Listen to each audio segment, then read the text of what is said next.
भारत चीन विवाद पर राज्यसभा में रक्षा मंत्री राजनाथ सिंह का बयान सामने आया है। पेंगोंग लेक से सेना वापसी का समझौते में भारत ने कुछ नहीं खोया। हम 1 इंच भी जमीन नहीं छोड़ेंगे। भारत अपनी सेना फिंगर 3 पर तैनात करेगा। पेंगोंग के उत्तरी दक्षिण हिस्से से सेना हटेगी।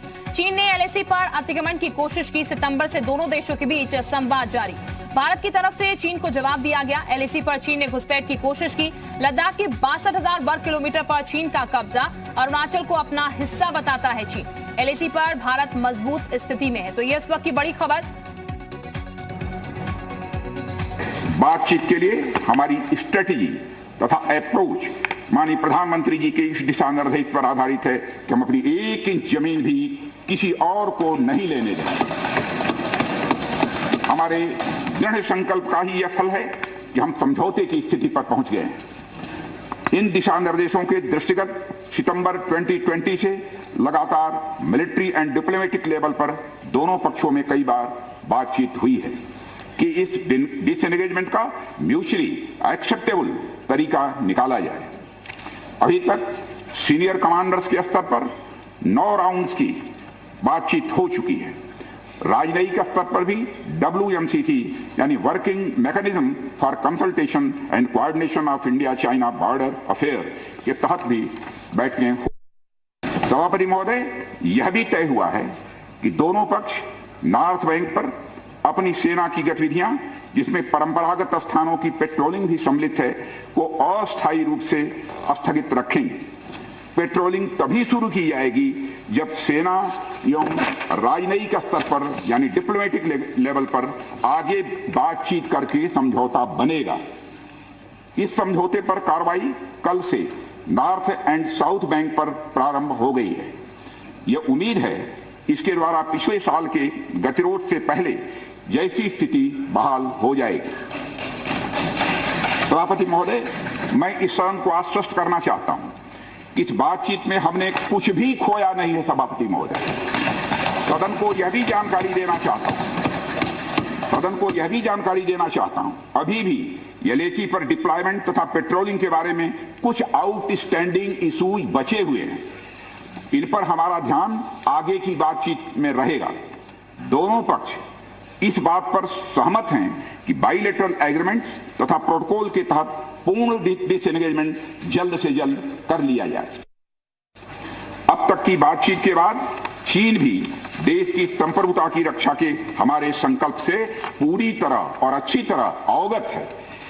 हमारी यह भी अपेक्षा है कि चीन द्वारा हमारे साथ मिलकर बचे हुए मुद्दों को हल करने का पूरी गंभीरता के साथ प्रयास किया जाएगा। सभापति महोदय, मैं इस सदन से आग्रह करना चाहता हूं कि मेरे साथ संपूर्ण सदन हमारी आर्म्ड फोर्सेस की इस विषम एवं भीषण बर्फबारी की परिस्थितियों में भी शौर्य और वीरता के प्रदर्शन की भूरी भूरी प्रशंसा करे। और सभापति महोदय, मैं ये कहना चाहता हूं कि जिन शहीदों के शौर्य और पराक्रम की नींव पर यह डिसएंगेजमेंट आधारित है, उन्हें देश सदैव याद रखेगा। सभापति महोदय, मैं इस बात से भी पूरी तरह से आश्वस्त हूं कि यह पूरा सदन, चाहे कोई किसी भी दल का क्यों न हो, देश की संप्रभुता, एकता और अखंडता और सुरक्षा के प्रश्न पर एक साथ खड़ा है और एक स्वर से समर्थन करता है कि यह संदेश केवल भारत की सीमा तक ही सीमित नहीं रहेगा, बल्कि पूरे विश्व को जाएगा। सभापति महोदय, यह बात मैं विश्वास के साथ कह सकता हूं। सभापति महोदय, मुझे सदन को यह बताते हुए खुशी हो रही है कि हमारे इस अप्रोच तथा सस्टेन्ड टॉक्स के फलस्वरूप चीन के साथ पेंगोंग लेक के नॉर्थ एवं साउथ बैंक पर डिसएंगेजमेंट का समझौता हो गया है। और इस बात पर भी सभापति महोदय, इस बात पर भी सहमत हो गई है कि पेंगोंग लेक से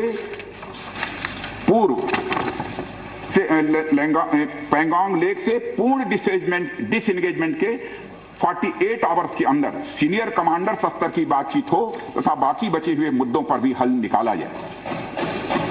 सभापति महोदय, पेंगोंग लेक एरिया में चीन के साथ डिसएंगेजमेंट का जो समझौता हुआ है, उसके अनुसार दोनों पक्ष फॉरवर्ड डिप्लॉयमेंट को phased, coordinated and verified manner में हटाएंगे। चीन अपनी सेना की टुकड़ियों को नॉर्थ बैंक में फिंगर 8 के पूरब की दिशा की तरफ रखेगा और इसी तरह भारत भी अपनी सेना की टुकड़ियों को फिंगर 3 के पास अपने permanent base Dhan Singh Thapa post पर रखेगा।